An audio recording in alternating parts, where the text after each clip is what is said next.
എന്തിനാണ് ഭക്ഷണത്തിന് ശേഷം ഏലക്ക ചവയ്ക്കുന്നത്? ഏലക്കയുടെ ശക്തമായ ഗന്ധം ദഹന എൻസൈമുകളെ സജീവമാക്കാൻ സഹായിക്കുമെന്നാണ് വിദഗ്ധരുടെ അഭിപ്രായം. പ്രത്യേകിച്ച് കൊഴുപ്പുള്ള ഭക്ഷണത്തിന് ശേഷം ഏലക്ക കഴിക്കുന്നത് വയർ വീർക്കുന്നതും ദഹനക്കേടും ഒഴിവാക്കാൻ ഉത്തമമാണ്. കൃത്രിമമായി ഉണ്ടാക്കുന്ന മിന്റുകൾക്ക് പകരം ഏലക്ക ഉപയോഗിക്കുന്നത് വായുനാറ്റം അകറ്റാൻ സഹായിക്കും. ഇതിലടങ്ങിയിരിക്കുന്ന ബാക്ടീരിയ വിരുദ്ധ ഘടകങ്ങൾ വായ്ക്കുള്ളിലെ ദുർഗന്ധമുണ്ടാക്കുന്ന ബാക്ടീരിയകളെ നശിപ്പിക്കുന്നു.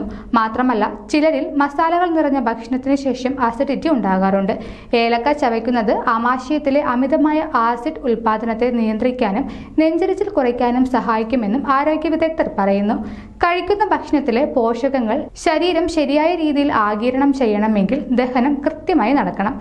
ഏലക്ക ദഹനപ്രക്രിയ മെച്ചപ്പെടുത്തുന്നതിലൂടെ പോഷകങ്ങളുടെ ആഗിരണവും സുഗമമാക്കുന്നു. ഭക്ഷണത്തിന് ശേഷം മധുരപലഹാരങ്ങൾ കഴിക്കാനുള്ള ആഗ്രഹം പലർക്കും ഉണ്ടാകാറുണ്ട്. ഏലക്കയുടെ പ്രത്യേക സ്വാദ് നാക്കിലെ രുചി മുകുളങ്ങളെ ഉത്തേജിപ്പിക്കുകയും അമിതമായി മധുരം കഴിക്കാനുള്ള തോന്നൽ കുറയ്ക്കുകയും ചെയ്യുന്നു. കൂടുതൽ ആരോഗ്യ വാർത്തകൾക്കായി ഡോക്ടർ ലൈവ് TV സബ്സ്ക്രൈബ് ചെയ്യുക. Stay healthy.